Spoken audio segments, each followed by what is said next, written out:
What is moving average indicator? And how to use it? Let's explain. It is very easy process and profitable. Indicator and market.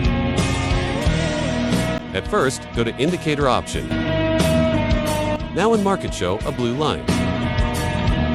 This indicator is moving average. Now look at moving average indicator. Candles cross blue line. It's men's market now going to buyer side or seller side. See more examples.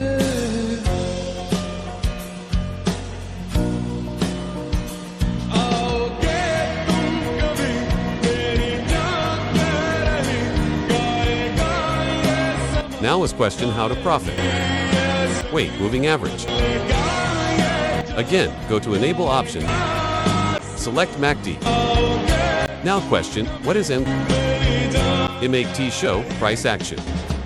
MACD green line, cross red line. Said now market gone, up or down. MACD green line cross upside. And candle cross movie average. Downside to upside. Now you trade up direction.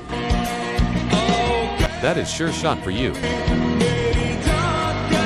Hope you understand. Thanks for watching.